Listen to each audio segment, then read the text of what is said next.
10 avaient la lampe, mais seuls 5 avaient de l'huile.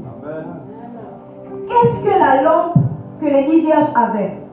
La Bible dit, ta parole est une lampe à mes pieds. Donc j'ai compris que les 10 vierges avaient la parole de Dieu. Amen. Maintenant, qu'est-ce qui est l'huile? L'huile, c'est l'Esprit de Dieu. J'ai compris que 10 avaient la parole et avaient aussi l'Esprit de Dieu. Mais 5 autres n'avaient pas l'Esprit de Dieu. L'importance d'avoir le Saint-Esprit, c'est quoi? C'est que le Saint-Esprit atteste en nous que nous sommes enfants de Dieu. Si Jésus revient bientôt et qu'il te trouve sans le Saint-Esprit en toi, ce sera compliqué. Amen. Parce qu'il dit, je m'en vais et je vous laisserai le Saint-Esprit. Amen. Donc lorsque Jésus revient prendre son épouse, il s'attend à trouver en elle l'Esprit de Dieu. Amen. Pourquoi nous devons avoir l'Esprit de Dieu? Parce que le Saint-Esprit atteste en nous que nous sommes enfants de Dieu. Amen. Nous sommes disciples de Jésus. Amen.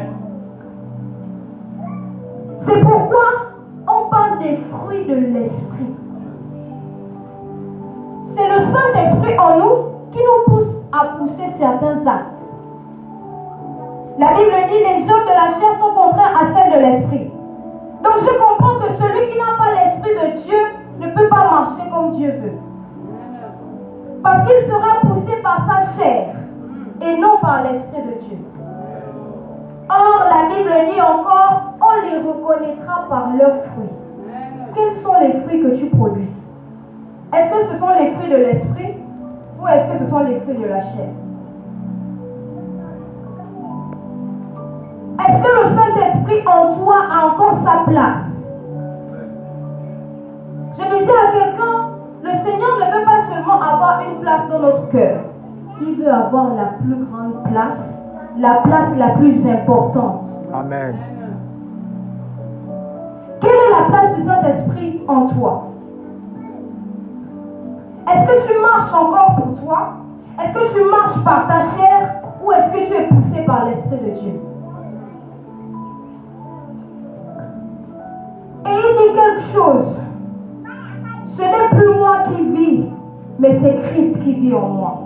Donc lorsque tu as le Saint-Esprit, tu n'es plus poussé par ta chair. Tu ne vis plus pour toi. Tu commences à vivre par les intérêts du ciel. Amen. Amen. Amen. Nous devons chercher le Saint-Esprit. Mais il y a une chose. Lorsque tu cherches le Saint-Esprit, assure-toi de bien marcher avec lui. Parce que dans l'église, celui qui frappe, c'est le Saint-Esprit. Lorsque tu mènes une vie de désordre, celui qui frappe, c'est le Saint-Esprit. Parce qu'il a été laissé pour veiller sur l'église. Amen. Amen. Est-ce qu'on peut aller dans le livre de Luc 4 à partir du verset 1er?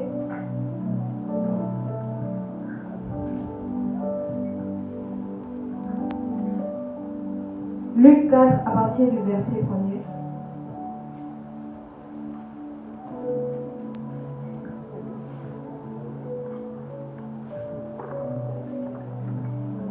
Nous devons cultiver l'Esprit de Dieu en nous. Nous devons appeler, aspirer à avoir une intimité avec le Saint-Esprit. Aujourd'hui, on néglige tellement la personne du Saint-Esprit, alors que c'est lui que Jésus, celui à qui Jésus nous a laissé. Il a dit, je m'en vais, mais je vous laisserai le Saint-Esprit, le Paraclet, le Consolateur. Oui.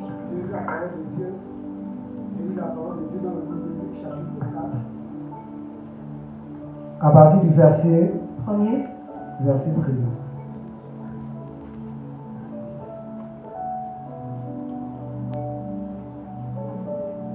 Jésus rempli de l'Esprit. Jésus rempli de l'Esprit. Revenu du Jourdain. Pardon? Revient du Jourdain. Revient du Jourdain. Et l'Esprit conduisit. Et l'Esprit le conduisit. Dans le désert. Dans le désert. On va d'abord s'arrêter là. On s'arrête d'abord là. L'Esprit le conduit dans le désert. Comme je disais, lorsque le Saint-Esprit est en toi, tu ne marches plus pour toi, mais tu marches par l'Esprit. Amen. Ce qui est bizarre, c'est que le Saint-Esprit ne l'emmène pas dans des verts pâturages. Le Saint-Esprit ne l'emmène pas dans un lieu de joie et de bonheur. Amen. Mais il l'emmène carrément dans le désert. Amen. Lorsque le Saint-Esprit est en toi, tu marches par l'Esprit.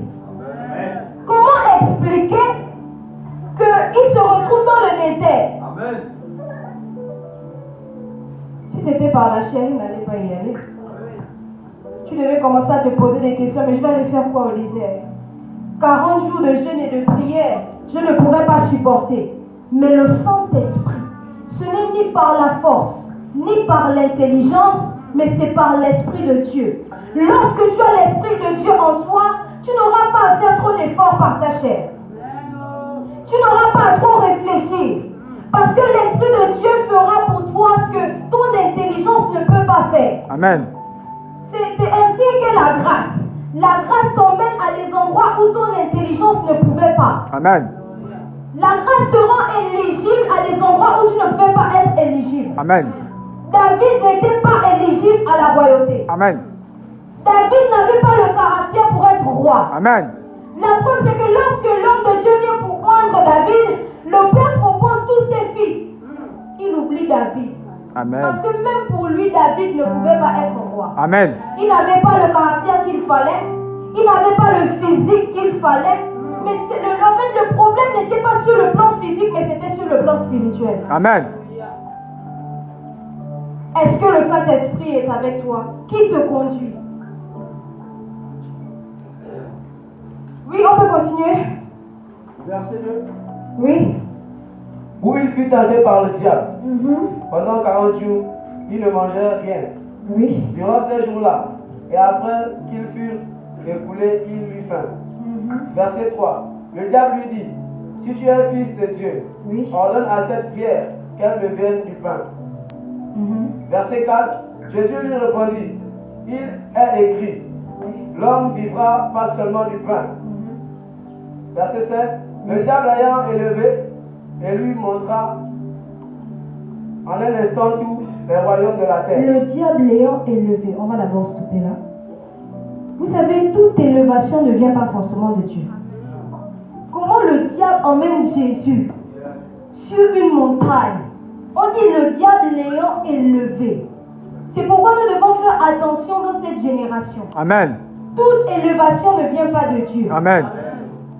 Hier encore, lorsqu'on était dans un programme, j'ai compris quelque chose. Gédéon part et le Seigneur lui demande de faire quelque chose. Il lui demande de renverser l'autel de son père. Mais bizarrement, Gédéon n'était même pas encore rempli de l'esprit.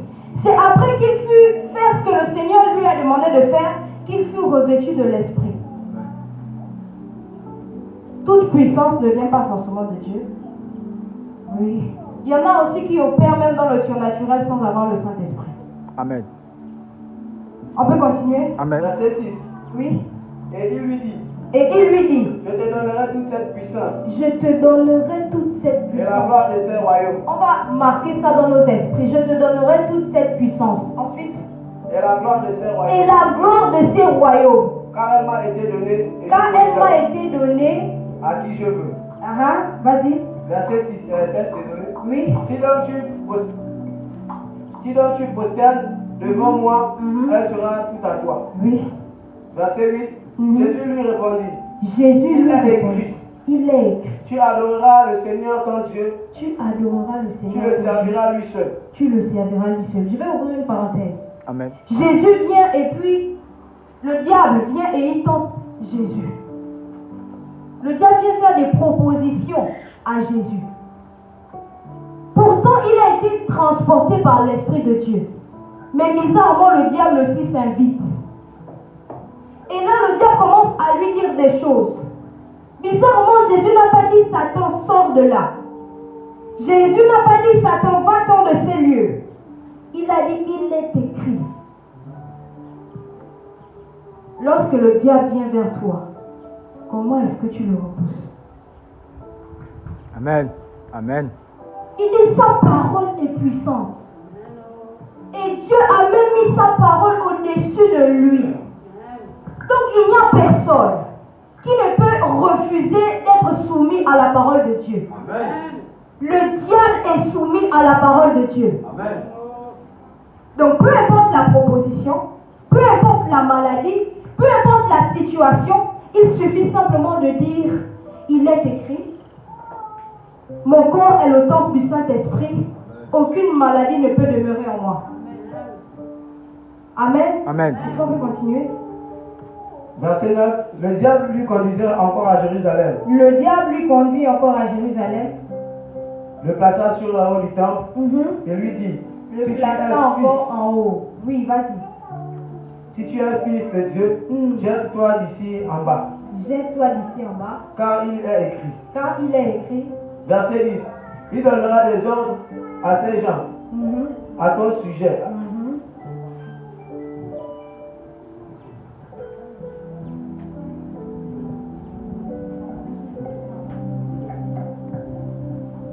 À ton sujet, après qu'il regarde, après qu'il te regarde. Regarde, le diable même connaît la parole de Dieu. Vous savez, l'arme la plus fatale du diable, c'est le fait qu'il connaisse mieux la parole de Dieu que nous. Il connaît même mieux notre apparence, ce que nous avons et ce que nous sommes que nous-mêmes. Amen. Le problème avec le chrétien, c'est qu'il ne connaît pas qui il est. Amen. Le problème avec le chrétien, c'est qu'il ne connaît pas le potentiel que le Seigneur a mis en lui. Il est impossible que tu craignes l'adversité alors qu'il dit Jésus a reçu le nom au-dessus de tous les noms et en son nom tous Jésus fléchissent. Amen. Et ce même Jésus-là vit en toi. Amen. Comment tu vas craindre l'adversité?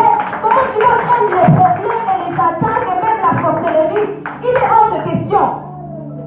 C'est parce qu'en réalité nous ne connaissons pas ce que Dieu a mis en nous. Il dit qu'il nous donne le pouvoir de dominer sur toute la puissance des ténèbres. Le diable nous gagne parce qu'on ne connaît pas qui nous sommes.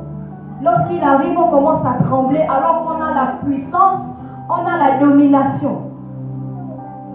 Et le problème aussi, c'est parce qu'on ne connaît pas le Dieu qu'on sert.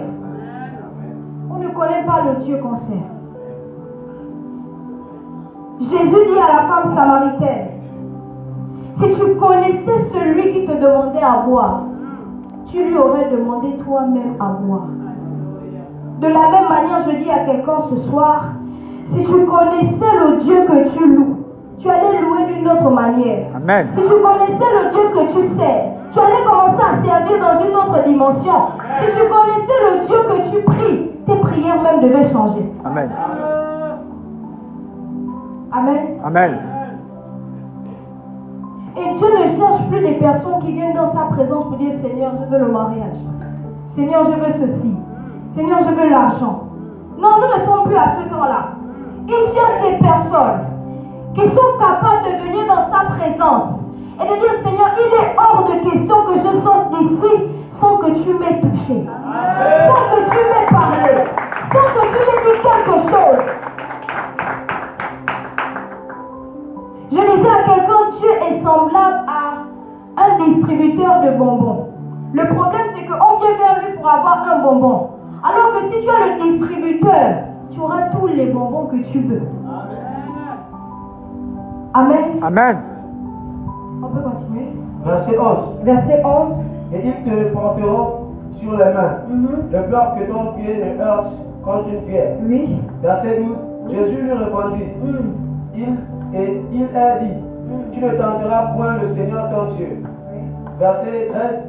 Après l'avoir tenté de toutes ses manières, le diable s'éloigna de lui jusqu'à un moment favorable.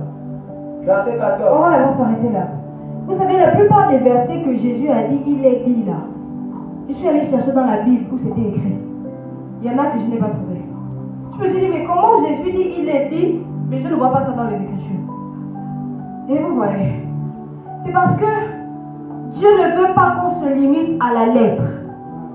Il dit la lettre tue, mais l'esprit vivifie. Amen.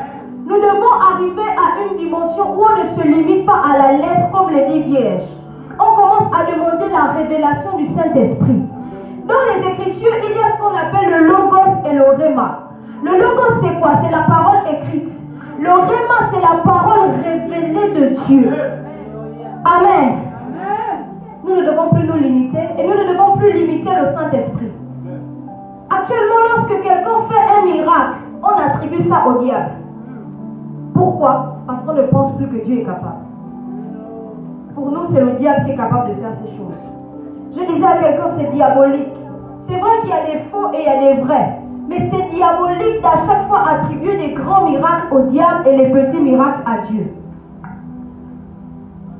On limite la puissance de Dieu. On peut continuer? Verset 14. Oui. Jésus revêtu de sa puissance Jésus revêtu de la puissance et de l'esprit. et de l'esprit. Attends. Il a d'abord dit, le diable va lui dire, si tu te prosternes devant moi, je te donnerai la puissance. Mais quelques minutes plus tard, Jésus a été revêtu de puissance. Le diable vient lui proposer quelque chose qui lui appartenait déjà. Le diable vient lui proposer quelque chose qui allait lui être attribué. Pourquoi nous ne devons pas résister au diable? Parce qu'il vient nous proposer des choses qui nous appartiennent déjà. Amen. Mais le don du diable n'est pas gratuit, le don de Dieu est gratuit. Amen. Le don du diable est comme un cadeau à empoisonner. Il vient proposer à Jésus quelque chose qui lui appartient déjà. Il lui dit, je te donnerai la gloire de tous ces royaumes. Pourtant, Jésus a été appelé à être glorieux d'année en année, de génération en génération, éternellement. On dit, après la crucifixion, il a été élevé au-dessus de tout. Amen. Amen. Ne résiste pas au diable. Il y a des personnes qui sont dans des situations où vous êtes dans un travail et on vient vous proposer des choses bizarres. C'est parce que ça vous appartient déjà. Le diable ne peut pas te proposer quelque chose qui ne t'appartient pas. Le diable n'a rien créé. Il a juste copié. Il a vu ce qui t'appartient et il va juste copier, il va faire la photocopie. Mais moi, je préfère l'original. Amen. Amen. Amen. Et là, Jésus va être revêtu de la puissance et de l'esprit. Après, on dit quoi? Retournant en Galilée, et se renomma. Et sa renommée va se répandre. Répandit dans tout le pays des alentours. Sa renommée va se répandre. Après qu'il ait été rempli de l'esprit. Amen.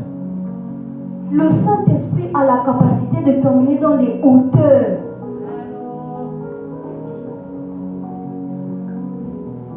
Pourquoi même Jésus d'abord va être revêtu de l'Esprit? Parce qu'il y a des missions qu'on ne peut pas faire sans le Saint-Esprit. Pourtant, il est fils de Dieu. Mais comment il a encore besoin du Saint-Esprit? Si Jésus, qui est fils de Dieu, a besoin du Saint-Esprit, à combien plus forte raison nous? Il faut revêtu de l'esprit. Sa renommée a été éparpillée de partout. On a entendu parler de Jésus.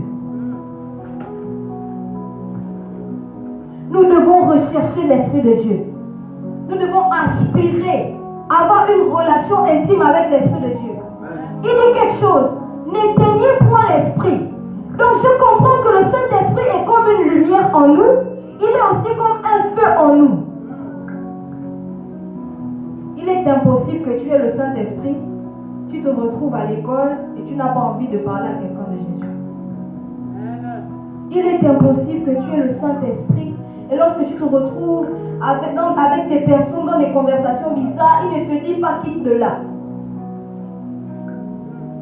Nous devons donner au Saint-Esprit la place qu'il faut dans notre cœur. Amen. Beaucoup de personnes mettent le Saint-Esprit à côté, alors que c'est lui qui nous conduit. Amen. Amen. Nous devons rechercher, aspirer à avoir le Saint-Esprit avec nous. Même Jésus a été revêtu de l'Esprit. Même Jésus ne pouvait pas faire cette grande mission-là sans le Saint-Esprit. Amen. Amen. Nous devons aspirer avoir le Saint-Esprit. Nous devons rechercher le Saint-Esprit. De la même manière dont la Bible dit, n'éteignez point l'esprit. Je suis venu dire à quelqu'un ce matin, n'éteins pas l'esprit qui est en toi. N'éteins pas l'esprit qui est en toi. La lumière qui est en toi. Le feu qui est en toi. Ne l'éteins pas. Parce que c'est lui qui atteste que tu es enfant de Dieu. Si Jésus revient aujourd'hui et que son esprit n'est pas en toi, tu ne partiras pas. Et dans la parabole des 10 vierges, il était déjà trop tard. Elles sont allées chercher l'huile. Mais lorsqu'elles sont revenues, les portes étaient fermées. N'attends pas qu'il soit trop tard pour chercher le Saint-Esprit. N'attends pas qu'il soit trop tard pour servir Dieu véritablement. N'attendons pas qu'il soit trop tard.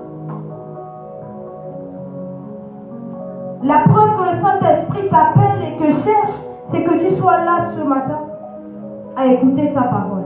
Amen. Amen. Amen. Notre corps est le temple du Saint-Esprit. Vous savez, la Bible dit, Jésus est la lumière du monde. Donc j'ai compris que les ténèbres là, le monde plutôt, c'est les ténèbres. La différence entre un chrétien et un païen, c'est quoi? Le chrétien voit où il part. Le chrétien voit où il marche. Parce que la lumière est avec lui. Mais le païen marche seulement pour marcher parce qu'il est dans les ténèbres et il ne voit rien.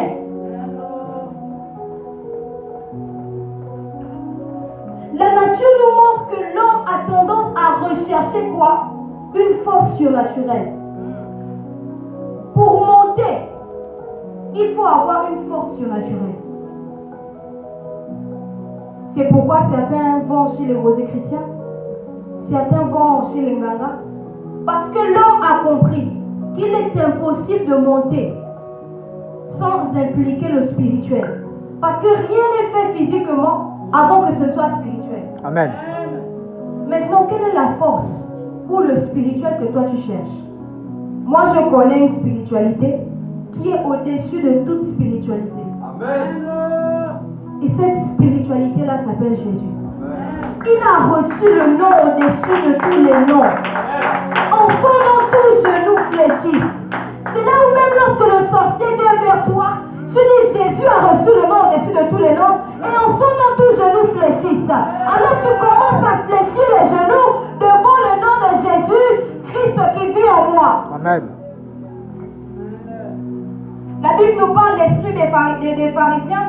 Ils vont voir comment Paul va aller chasser les démons. Ils vont dire non, nous aussi on va faire ça. Ils vont aller. Ils vont dire vous là, démons, au nom de Jésus que Paul prie. Amen. Et j'aime la réponse du démon. Il dit, je connais Jésus. Et je sais même qui est Paul. Mais vous, je ne vous connais pas. Qu'est-ce qui fait en sorte que les démons connaissent Paul? Comment? Parce que Jésus a la capacité de nous donner une autorité sur le plan spirituel. Amen. Dieu va dire ceci. Faisons l'homme à notre image et à notre ressemblance. Or, Dieu est esprit. Amen. Donc, il crée d'abord l'homme quoi? Esprit. Notre nature, c'est l'esprit. C'est pas d'abord le physique. Pourquoi il nous a donné le physique? Parce qu'on devait dominer sur les animaux, on devait dominer sur les créatures de la terre. Mais notre nature, d'abord, c'est le physique. Et le spirituel, là, nous appartient. Le spirituel nous appartient. Donc, il est hors de question qu'un sorcier vienne t'embêter sur le plan spirituel. Alors que toi-même, d'abord, tu es un homme spirituel. Nous devons chercher l'Esprit de Dieu. Nous devons rechercher à avoir une intimité avec le Seigneur. Et la Bible dit que les démons vont se jeter sur les scribes et les pharisiens. Est-ce que les démons te connaissent? Il faut qu'ils te connaissent. Parce que lorsque tu mets tes pieds quelque part, il dit, peu importe le lieu où foule la plante de tes pieds, je te donne ces lieux en possession. Pourquoi? Parce que le Saint-Esprit est en toi. Et si le Saint-Esprit est en toi, toutes les dominations se rabaissent. Nous devons chercher l'Esprit de Dieu. Vous savez, Jésus est tellement venu faciliter les choses. Jésus est tellement venu faire un grand sacrifice pour nous. Il dit nous étions appelés à être malédiction. Mais il a fait l'échange. Il est devenu malédiction pour nous et il nous a donné la bénédiction. Amen. Amen. Quel grand amour. Capable d'aller même jusqu'aux enfers pour aller récupérer des âmes. Quel grand amour. Il dit sur la terre comme dans la mort, je serai avec toi. Il est le seul qui a la capacité d'être avec toi même dans la mort. Peu importe l'amour que ta mère a pour toi, ne pourra pas le faire. Peu importe l'amour que tes enfants ont pour toi, ils ne pourront pas le faire. Même s'ils partent, ils se suicident aussi parce que tu es mort, il ne pourra pas te rejoindre. Nous devons rechercher une relation intime avec Dieu.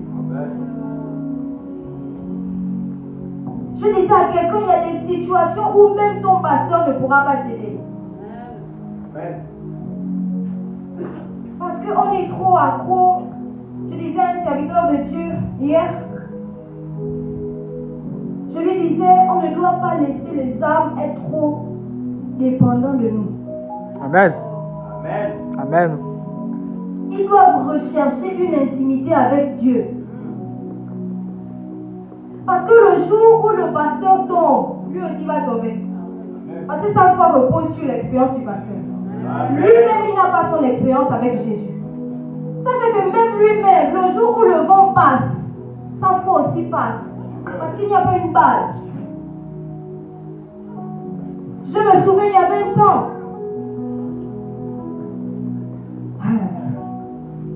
où c'était difficile. Juste après ma consécration, c'était difficile. Je suis tombée malade. Il y a tellement eu de choses qui se sont passées. Et j'ai compris que la seule personne qui peut intervenir dans des situations pareilles, c'est Jésus.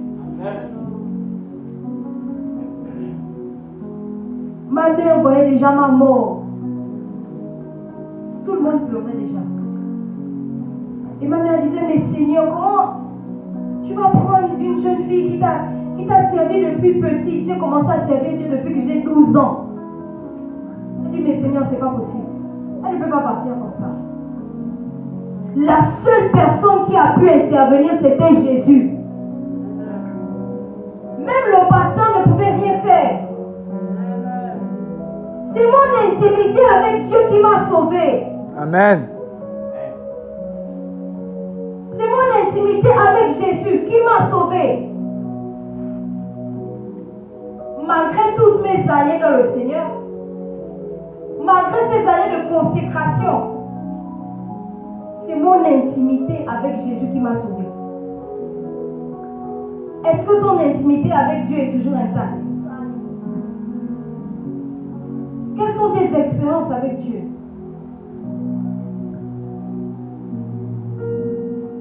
Nous devons chercher à vivre des expériences avec Dieu. Parce que je vous assure, il y aura des temps où même la parole ne va pas convaincre. Il dit ils l'ont vaincu par le sang de l'agneau et la puissance de leur témoignage. Il y aura des temps où tu vas parler, oh Jésus revient bientôt. Ils ont tellement écouté ça. Mais ton témoignage, Dieu voulait me façonner un témoignage. Je partais, j'évangélisais depuis l'âge de 14 ans. Mais je donnais juste la parole de Dieu. Et certains n'étaient pas forcément convaincus. Mais lorsque je suis tombée malade, lorsque j'étais au seuil de la mort, et que Dieu est venu, il m'a récupéré. J'ai pu dire à quelqu'un, je ne te prêche pas un Dieu que j'ai écouté. Je te prêche un Dieu que j'ai expérimenté. Amen. De la mort à la vie, il m'a ressuscité. Amen. Quel est ton témoignage avec Jésus? Tu viens me prêcher un Dieu qui guérit. Mais est-ce que tu as expérimenté la guérison? Tu viens me prêcher un Dieu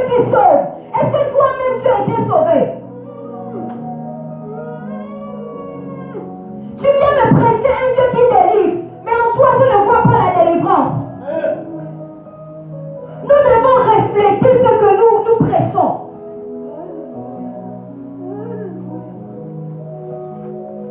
Il faudrait que le Seigneur te fasse passer par les situations.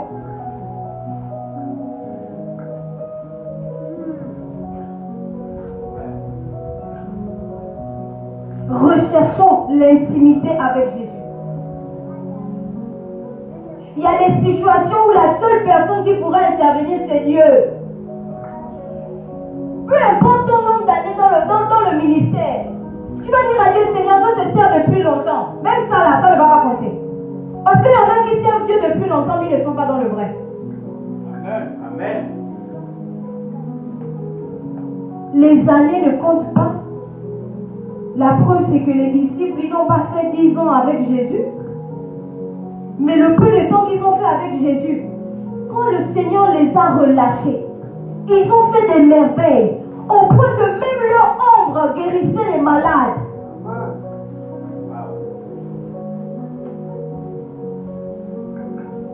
Le monde a besoin de toi. Le monde a besoin de nous. Le monde attend avec un ardent désir la révélation des fils. Ça ne concerne pas que les jeunes. Fils de Dieu. Certains jeunes ont pris ce passage-là pour les jeunes. Ce n'est pas seulement pour les jeunes. Le monde attend avec un ardent désir la révélation des fils. Le problème, c'est qu'on veut trop être on veut trop faire partie de cette génération qui attend la révélation. Alors que ce n'est pas cela à quoi le Seigneur nous appelle. Il nous appelle à être de ceux-là qui vont aller annoncer la révélation de Jésus. Amen. Jean se retrouve au ciel. On lui dit, voici le livre de vie. Et on lui dit, personne, ni sur la terre, ni dans les cieux, n'a été trouvé digne d'ouvrir le livre et même de le regarder. Jean va se mettre à pleurer, de sorte que personne n'a été trouvé digne d'ouvrir le livre et même de le regarder. Jean, pour lui, il n'y avait plus d'espoir. Mais qui va venir nous sauver? Qui va venir ouvrir le livre? Personne, même pas les anges, même pas les chérubins, même pas les 4 vivants qui sont au ciel avec Dieu, même pas les 24 vieillards qui passent leur temps à se prosterner. Jean va se mettre à pleurer et là l'ange va lui dire ceci. Pourquoi pleures-tu? Non, regarde un peu ton voisin, dis-lui pourquoi tu pleures. Pourquoi est-ce que tu pleures? Non, Pourquoi tu pleures? dis-lui bien. Pourquoi pleures-tu? Ne vois-tu pas l'agneau immolé, assis sur son trône de gloire? Ne vois-tu pas le rejeton de David?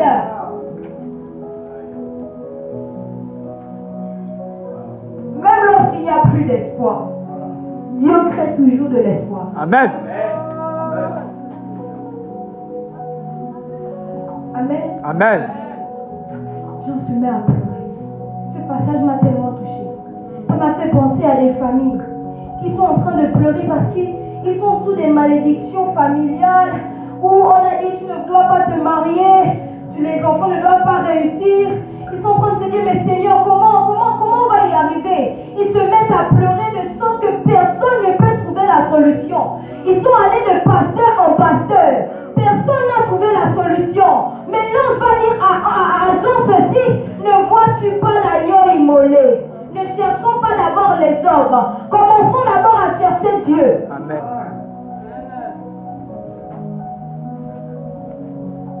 Amen. Amen. Tu vas te lever.